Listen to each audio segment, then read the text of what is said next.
kampung. Nah, anak mulai memikir ya kan. Nah, disinilah posisi kita sebagai guru itu untuk memancing kreativitas anak didik kita ya. Nah, misalnya katanya harus jujur ya, tulis ke depan nggak? Suruh tulis ke depan. Apalagi siapa yang bisa saling menghargai Bu, menghormati.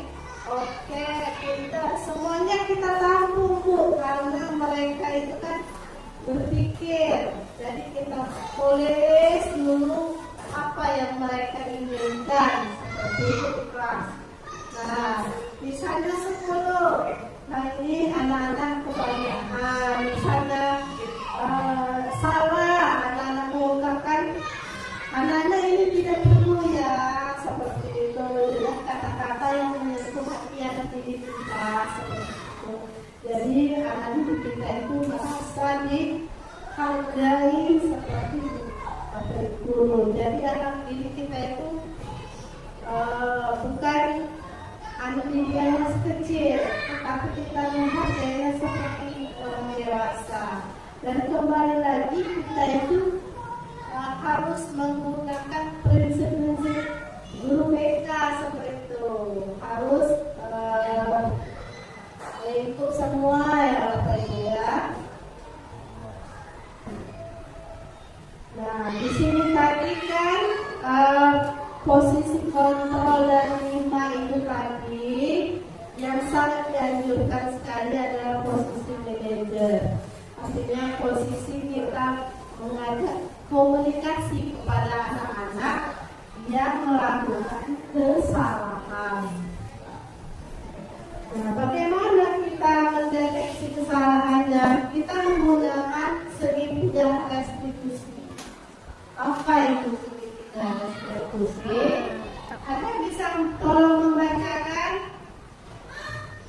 Ibu benar tidak? Ibu Yanti, silakan Bu Yanti.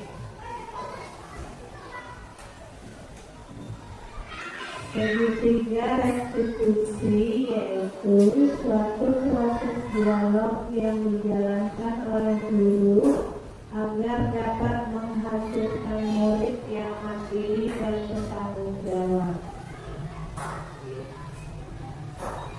Tahap segitiga restitusi yaitu validasi tindakan yang salah, menanyakan keyakinan, menstabilkan identitas.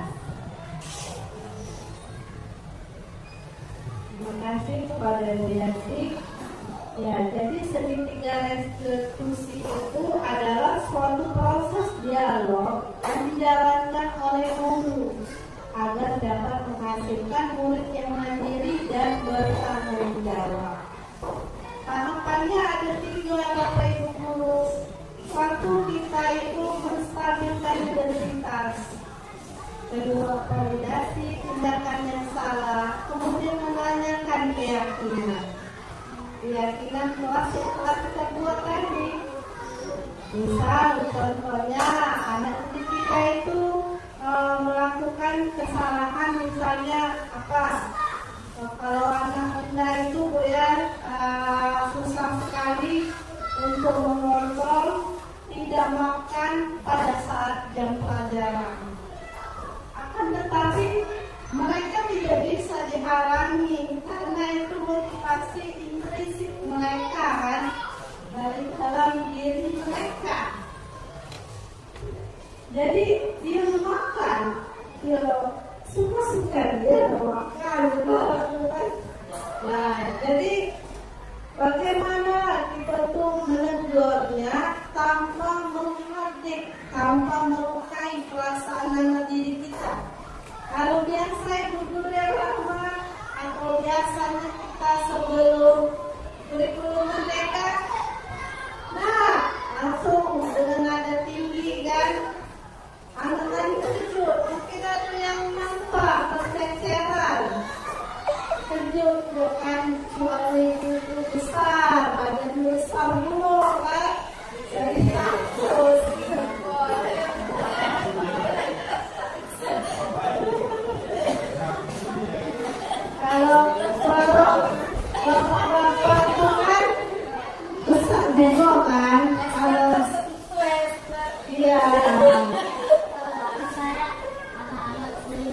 Ya,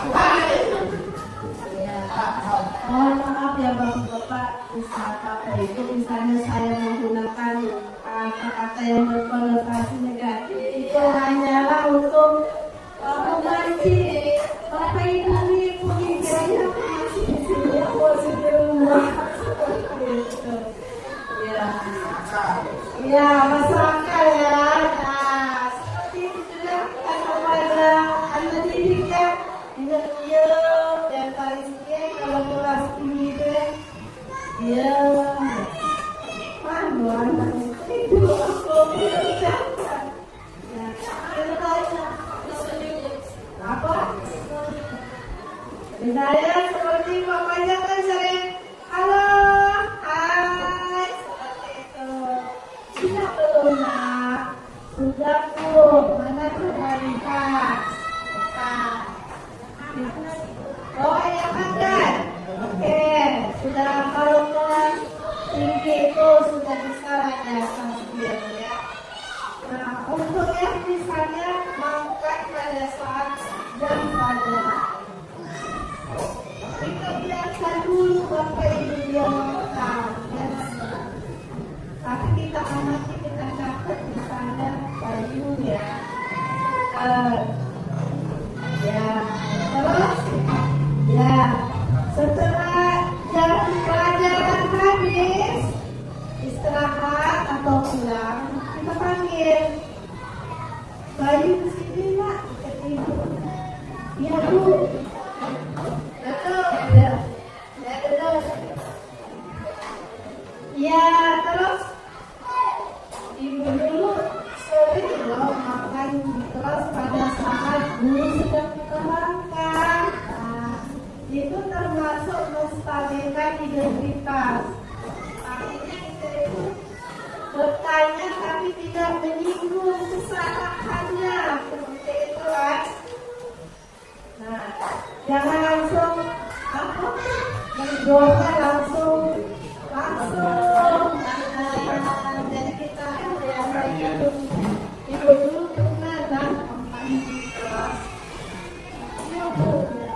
tadi makan di kelas juga kan ya enggak ya aku tadi itu makan di kelas juga. Oh iya, terus menstabilkan validasi tindakan. Nah, menurut kamu salah gak makan di kelas itu baik? Bila misalnya terus siarakan lagi, nah atau misalnya guru kan lagi kau makan, itu tidak boleh nak, dia tidak menghargai, tidak menghargai yang mengajar seperti itu. Ya karena anak-anak itu dia Bu merasa bersalah, terus kita bangun lagi keyakinannya sudah kita buatkan. Nah itu sudah termasuk keyakinan kelas kita belum? Ingat, jadi kalau kelas rendah itu masih tuntun. Tapi dengan kelas rendah itu pemikirannya sudah langsung. Nah, kalau kelas rendah tidak Bu. Kalau itu selama musik kurang kecil. Nah itu kalau kelas rendah itu harus berhati-hati seperti itu. Kita harus masuk ke dunia mereka dengan pasal tersendiri. Kita menanyakan keyakinan. Nah, seperti kesalahan yang kamu lakukan tidak menghargai guru. Itu sudah melanggar keyakinan kita belum? Misalnya kan ditempel. Coba kau baca. Ini nak keyakinan itu kan. Bacanya indah. Jadi sekarang aku tidak lagi makan di kelas, waktu kita makan. Nah itu merupakan suatu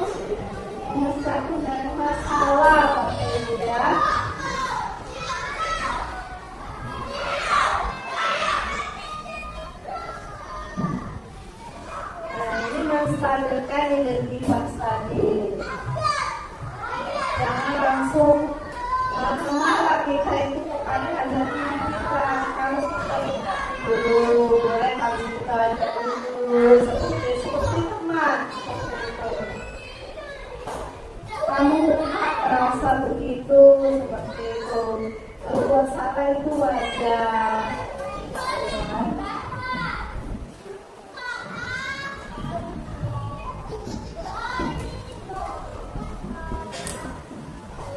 Untuk validasi tindakan yang salah. Pasti kamu punya alasan mengapa melakukan hal itu. Misalnya dia makan di kelas terburu-buru kan, kenapa nak tadi makan di kelas, kenapa seperti itu. Dia akan menjawab dengan kejujuran mereka. Misalnya, aku tadi tidak sempat sarapan, oh dia sempat sarapan, jadi jangan supaya sempat sarapan itu bagaimana, bangun pagi-pagi seperti itu kan. Jadi setiap kesalahan yang ada di kelas itu harus kita pecahkan pada hari itu juga Bapak Ibu. Jadi anak itu tertanam, oh tidak boleh berarti makan di kelas, tidak boleh saling ngatur-ngaturan. Seperti itu ya, harusnya.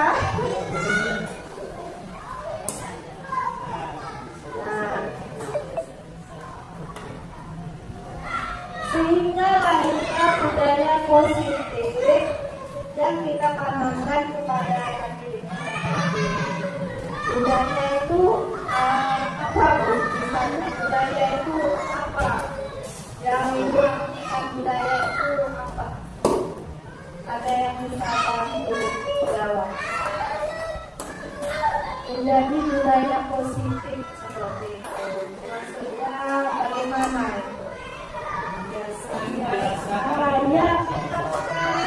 Kebiasaan yang akan menjadikan kebiasaan yang baik-baik dengan nilai-nilai yang kita tanamkan tadi. Misalnya bukan saja Esa, ini gotong royong, kreatif, beraktivitas.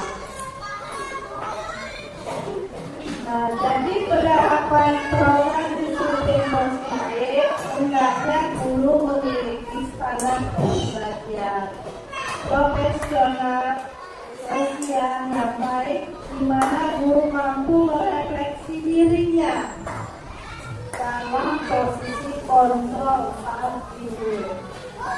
Bagaimana perjalanan dirinya sebagai among.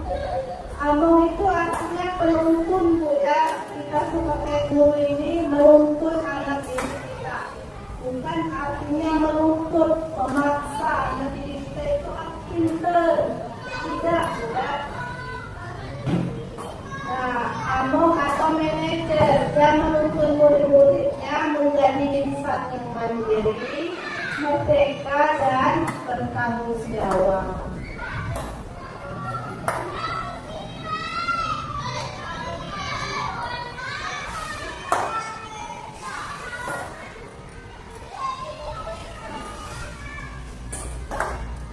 Ini adalah beberapa contoh keyakinan kelas dan pemilihan distribusi yang ada di kelas saya ya.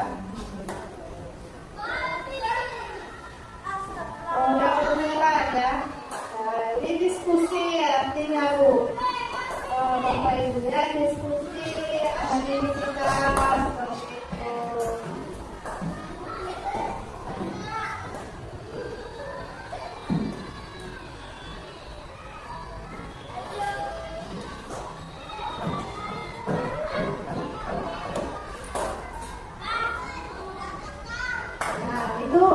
Saya menanyakan, setuju tidak kita buat tata tertib atau keyakinan di kelas kita? Setuju. Ya, siapa yang nggak setuju? Jadi yang masih susu kita tanya, udah tidak setuju? Tidak. Belum kamu sering kan? Ya sudah. Siapa coba apa misalnya? Keyakinan kelas kita yang harus kita yakini. Jujur, tidak, ayo tulis, seperti itu kita memberi semangat kepada anak didik kita.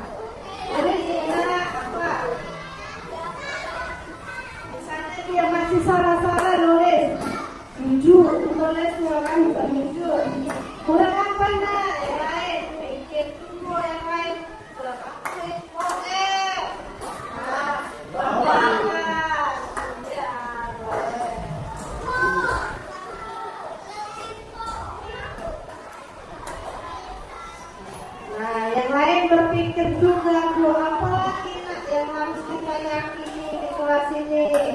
Sehingga kalau mereka melakukan kesalahan, kita kembalikan lagi ke keyakinan kelas kita tadi.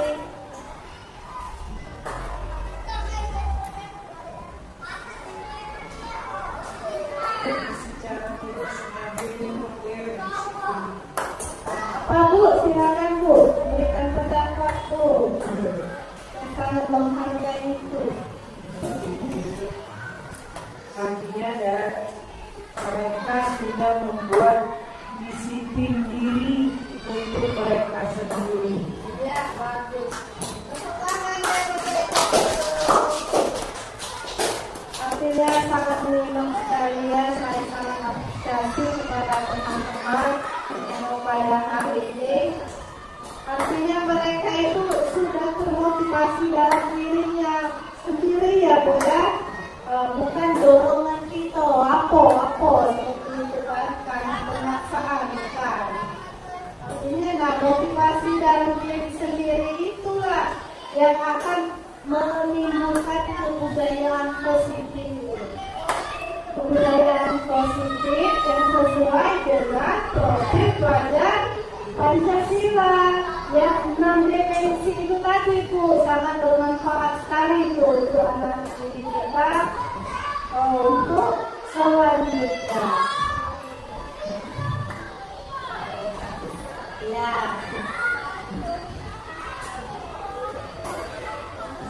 Itu kalau mereka ke depan itu kan sudah mandiri, nah masuk profil pelajar Pancasila.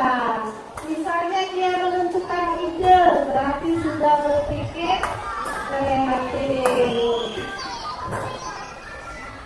Nah itu kan lagi mengobrol apa ya, tiara kan, apa lagi ya? Ya, apa dan itu mereka yang suka sekali ya,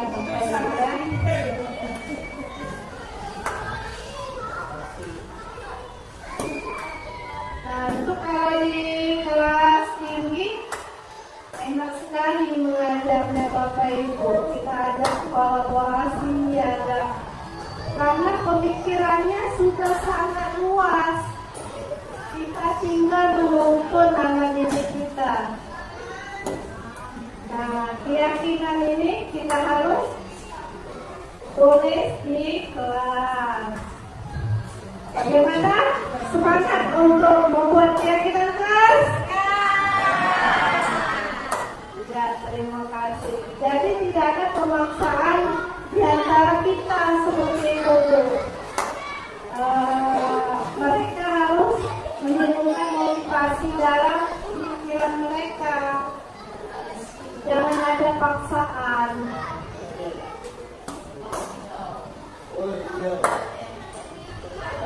Misalnya dalam keyakinan kelas ada yang menuliskan, maaf ya kalau ada anak kelas rendah itu kan pasti sesungkanya seperti itu kan. Bernyanyi beliau Pak. Nah, kemana Pak bernyanyi katanya. Boleh tak? Boleh. Tuliskan nak ke depan. Kita bilang kayak gitu kan.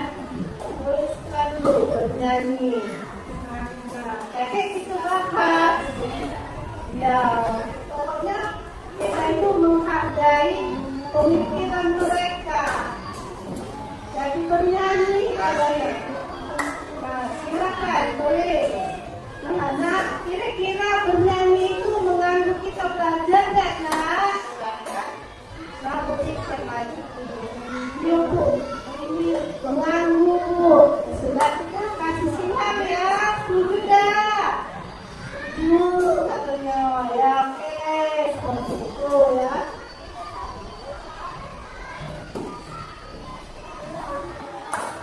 Nah, ini sudah saya laksanakan di kelas saya.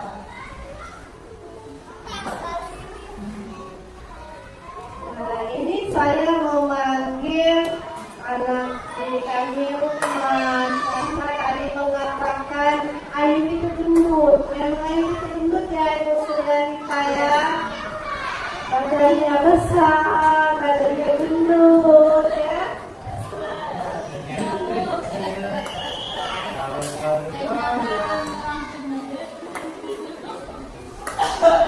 Jadi Adit ini kan ada ya, ada video Adit yang lagi ke lapor dia ke depan ya, saya sedang menulis itu ke depan.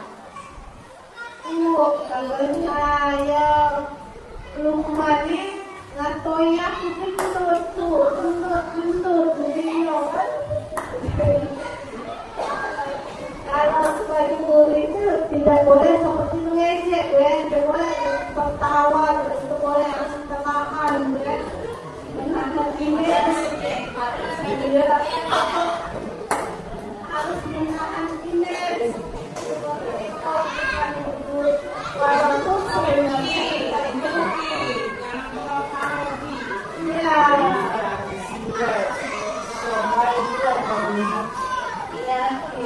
seperti itu Pak Rizky. Oh iya, nanti dipanggil ya, rumahnya ngaku gendut. Emangnya masalah kalau gendut bukan rumah. Ya, seperti itu Bu ya. Jadi kita itu harus menyelesaikan masalah itu. Jadi kita panggil Lukman, si Lukman ini kita panggil pas pulang sekolah. Dan kita kaitkan dengan tiga restitusi tadi. Nah, kenapa setelah kita ngaku kan? Nah, kalau Lukman buka itu apakah sudah sesuai dengan keyakinan kita? Itu kita buat sama-sama kemarin. Kalau katanya tidak Bu, ini si Ayub ini.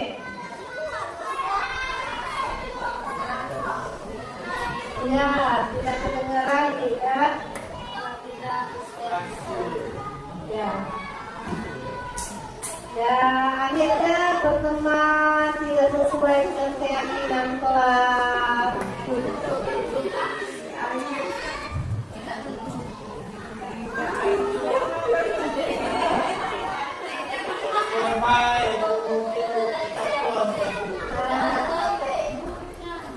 Jadi Aibnya memaafkan Bu ya kesalahan si Lukman ini, karena tadi kan ditanya Lukman kenapa bilangin Aib itu kenapa disuruh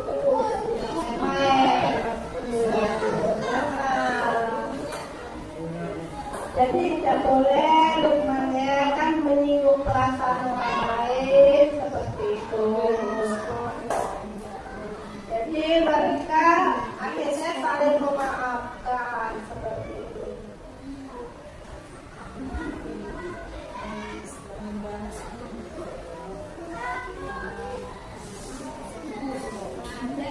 Dari penyampaian saya ini Bapak Ibu Guru, ada yang ingin ditanyakan, saya persilakan. Seandainya saya tidak bisa menjawab, mungkin fasilitator saya yang akan menjawab seperti itu.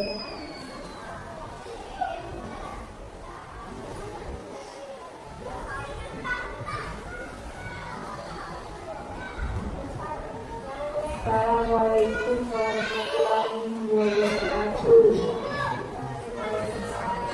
Sebenarnya ini bukan nanya ya, tapi memuji lah ya.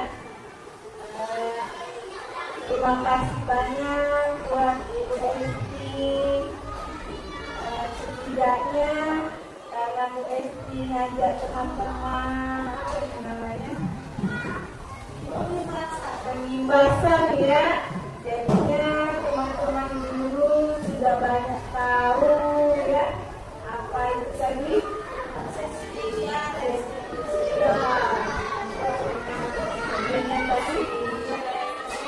budaya positif. Kemungkinan di sini tadi bilang belum Bu aku di kelas sudah nonton ini ya, kita budayakan positif mulai sekarang ya. Di kelasnya coba praktekkan apa yang dilakukan Bu Esti kepada anaknya. Ibu rasa karena guru berbeda, mungkin tidak ada yang dibuatnya di kelas ya. Jadi sering pernah nggak buatnya? Ini Bu, itu semangat ya di kelas, tapi masih itu mungkin yang buat ya mungkin ini Bu sering mungkin apa sudah dianggap menarik itu sering menjadi apa oh ya berarti kan ya makasih banyak ya Bu Esti menambah guru-guru dan juga para sekolahnya. Terima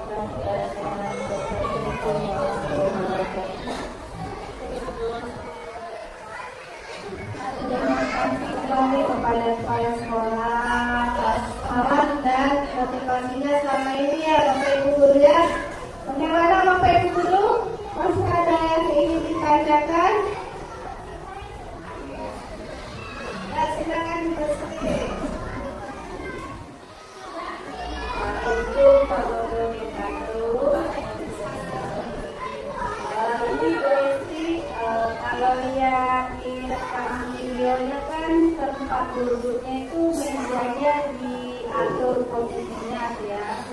Untuk apa itu dan kemudian apakah itu sebagai contoh arahan untuk guru yang lain supaya bisa membuat model misalnya seperti itu supaya kami contoh apa yang sudah didapatkan dari PDP.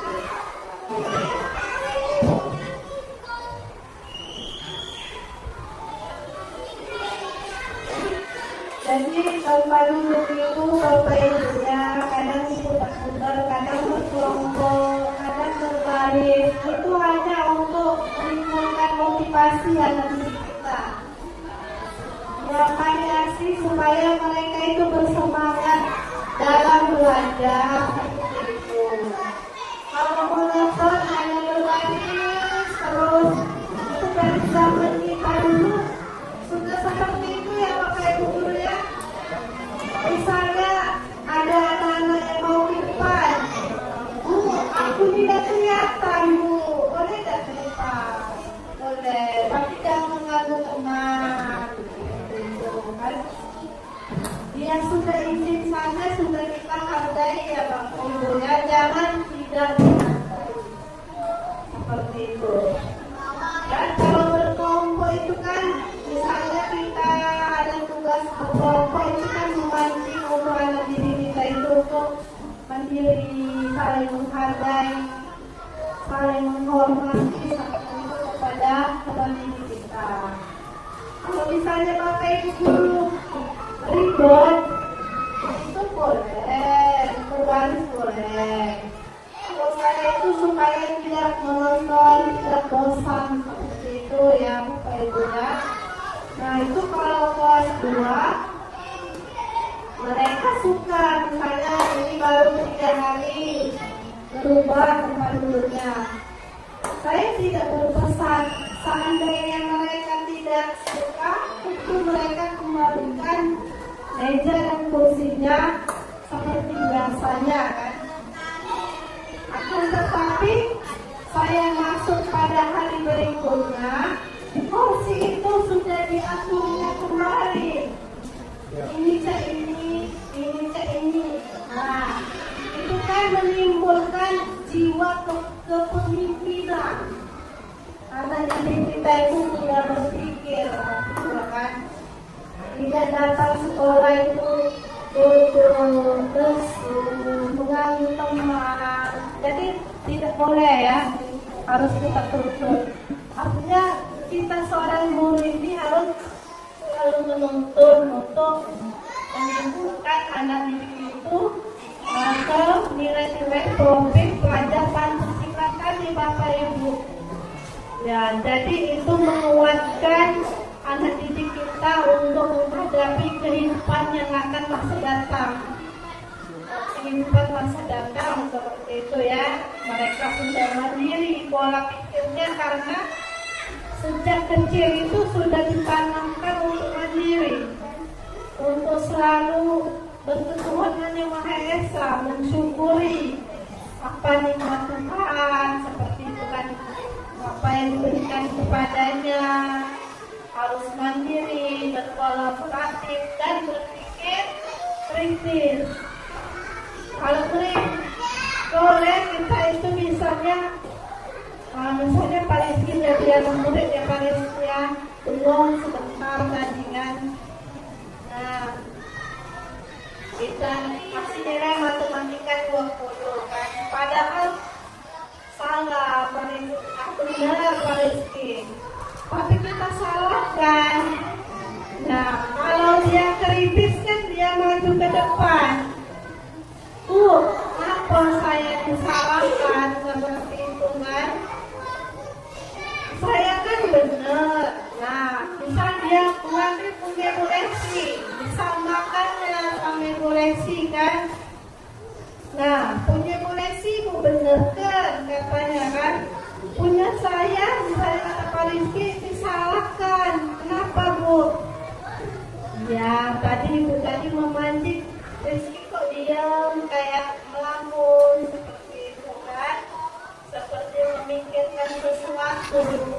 Oh jadi Rizky benar ya jawabannya, ibu yang salah itu ya. Oke, dibenarkan seperti itu ya Bapak Rizky ya.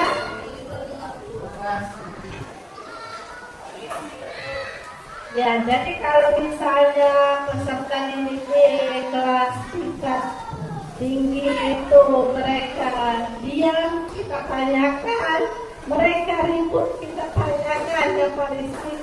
Jadi kita itu harus tahu kondisi kelas itu ada apa dan mau apa seperti itu.